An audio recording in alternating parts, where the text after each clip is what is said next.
ইসলামের বিরুদ্ধে কথা বলে, আল্লাহর বিরুদ্ধে কথা বলে, মুসলমানদের বিরুদ্ধে কথা বলে, বলে কিনা বলে না?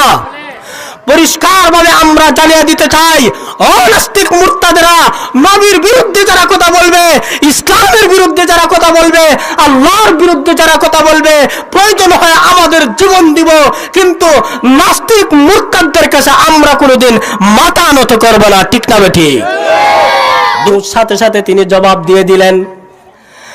আল্লাহর নবী তখন ডাক দিয়ে বলেন, আবু বকর, তুমি কি একটা মুহূর্তের জন্য ঘুমাও নাই? এত রাতের রজনীতে কিভাবে তুমি আমার ডাকের সাড়া দিলা? আল্লাহর নবী ওই কথা বলার পরে আবু বকর সিদ্দিক রাদিয়াল্লাহু তাআলা আনহু তখন বলতে লাগলেন, ইয়া রাসূলুল্লাহ সাল্লাল্লাহু আলাইহি ওয়াসাল্লাম, আপনি বিশ্বনবী যখন নাকি আমাকে ডাক দিবেন, সাথে সাথে জবাব দেওয়ার কারণ হচ্ছে যেই দিন থেকে আমাকে বলেছিলেন আমাকে নিয়ে মক্কা ছাড়িয়া মদিনায় হিজরত করবেন, ওই দিন থেকে একটা মুহূর্তের জন্য আমি আবু বকর বালিশের মধ্যে আমার মাথা রাখি নাই।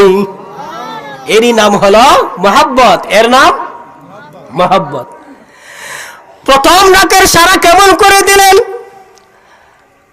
আবু বকর সিদ্দিক রাদিয়াল্লাহু আনহু বললেন, ইয়া রাসূলুল্লাহ, একটা মুহূর্তের জন্য ঘুমায় নাই। রাত্রের বেলা আসি আমাকে আপনি যখন ডাক দিবেন, আমার উদ্দেশ্য হলো প্রথম ডাকের সাড়া দিব। কারণ হলো রাত্রের রজনীতে যদি কোনো বেঈমানরা যদি আপনি আসার সংবাদটুকু জানে, মক্কা ছাড়িয়ে আপনি মদিনায় রওনা হবেন, ওই সংবাদটা যদি জানে বেঈমানরা, আর আপনি রাসূল যদি বারবার শুধুমাত্র ডাকতে থাকেন আবু বকর বলে, আবু বকর বলে যদি ডাকতে থাকেন, তাহলে কিন্তু আপনার ডাকের সাড়া যদি আমি না দিতে পারি, ওই মুহূর্তে সেই সময়ের ভিতরে বেঈমানরা আপনার উপর তীর নিক্ষেপ করতে পারে, আপনাকে কোনো আঘাত করতে পারে, যাতে করি আপনার উপর কোনো বেঈমান কোনো আক্রমণ করতে না পারে। সেই জন্য আপনার প্রথম ডাকের সাড়া দিয়ে দিলাম। এরই নাম হলো মহব্বত। মহব্বত কারা হয়? এই কারণে নবীজি বলেন, লা ইউমিনু আহাদুকুম হাত্তা আকুনা আহাব্বা ইলাইহি মিন ওয়ালিদিহি ওয়া ওয়ালাদিহি ওয়ান নাসি আজমাইন। ততক্ষণ পর্যন্ত সত্যিকারে মুমিন হতে পারবা না, ততক্ষণ পর্যন্ত সত্যিকারে ঈমানদার হইতে পারবা না, যতক্ষণ পর্যন্ত আল্লাহর নবীকে নিজের মা বাবা আত্মীয় স্বজনের চাইতে সকলের চাইতে রাসূলকে যতক্ষণ পর্যন্ত মহব্বত না করেছেন, ততক্ষণ পর্যন্ত সত্যিকারে ঈমানদার হওয়া যাবে না। আচ্ছা, আল্লাহর পয়গম্বর বিশ্বনবী রাহমাতুল লিল আলামিনকে নিয়ে যখন নাকি মদিনার পথে তিনি রওনা দিবেন, আবু বকর সিদ্দিক রাদিয়াল্লাহু তাআলা আনহু একবার দেখা যায় ডান দিকে চলে যান, আবার দেখা যায় বাম দিকে চলে যান, আবার দেখা যায় সামন দিকে চলে যান, আবার দেখা যায় পিছন দিকে চলে যান। আল্লাহর নবী তখন বলতে লাগলেন, ও আবু বকর, তুমি একবার সামনের দিকে কেন যাচ্ছ, আর একবার পিছন দিকে কেন যাচ্ছ, আর একবার পাছন, আবার তুমি সামনের দিকে কেন যাচ্ছ, ডান দিকে বাম দিকে কেন যাচ্ছ? তার কারণ কি? আবু বকর সিদ্দিক রাদিয়াল্লাহু আনহু বলেন, ইয়া রাসূলুল্লাহ, ইয়া হাবিবাল্লাহ, আমি একবার সামনের দিকে যাওয়ার কারণ হচ্ছে, এবং একবার বাম দিকে যাওয়ার কারণ হচ্ছে, আর একবার পাছন দিকে যাওয়ার কারণ হচ্ছে আল্লাহর নবী, কারণ বেঈমানরা যদি সামন দিক থেকে যদি কোনো একটা তীর নিক্ষেপ করে, যাতে করে আপনি বিশ্বনবীর উপরে যাতে করে ওই তীরের আঘাতটুকু আপনি বিশ্বনবীর উপরে না পড়িয়া আমি আবু বকরের উপরে যেন পড়িয়া যায়, আমি আবু বকরের গায়ের মধ্যে যেন পড়ে যায়, এই জন্য আমি সামনের দিকে হাঁটছি। কারণ হলো আমি আবু বকর থাকতে আপনার গায়ের মধ্যে একটা ফুলের একটা টুকরা আপনার গায়ের মধ্যে পড়বে, আমি আবু বকর বরদাস্ত করতে পারবো না। ওগো নবীজি, আপনি তো বলেছেন, লা ইউমিনু আহাদুকুম হাত্তা আকুনা আহাব্বা ইলাইহি মিন ওয়ালিদিহি ওয়া ওয়ালাদিহি ওয়ান নাসি আজমাইন। ততক্ষণ পর্যন্ত সত্যিকারে মুমিন হওয়া যাবে না।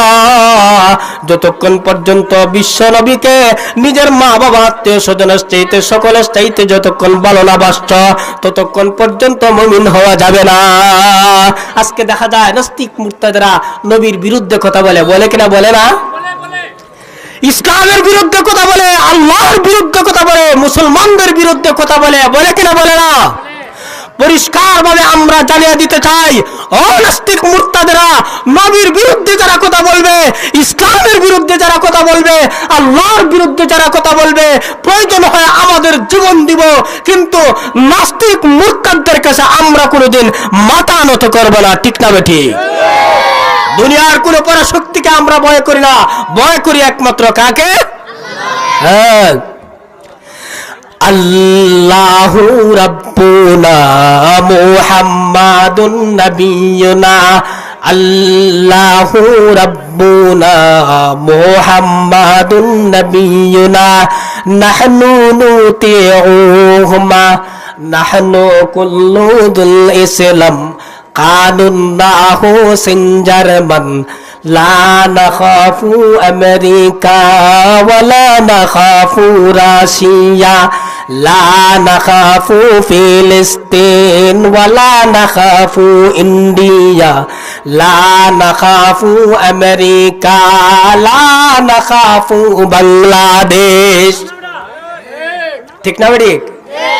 দুনিয়ার কোন পরাশক্তিকে আমরা ভয় করি না, জার্মানকেও আমরা ভয় করি না, আমেরিকাও আমরা ভয় করি না, ভয় করি একমাত্র কাকে? আল্লাহকে ভয় করি। তাহলে আমরা নবীর জন্য জীবন দিব কিনা দিব না?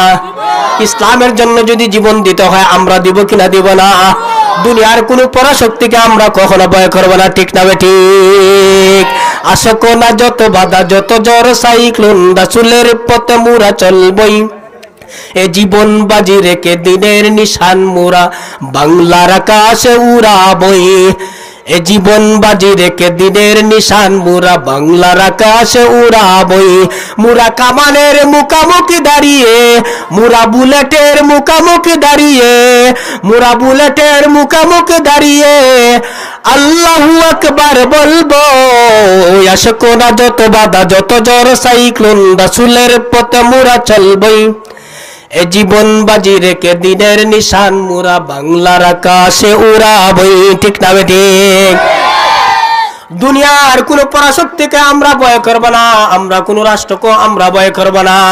আল্লাহর জন্য, নবীর জন্য, ইসলামের জন্য যদি আমরা জীবন দিতে হয়, একবার দুইবার না, আমরা হাজারবার জীবন দিব। ঠিক না ঠিক? তাহলে রাসূলকে মহব্বত করতে হবে কিনা হবে না?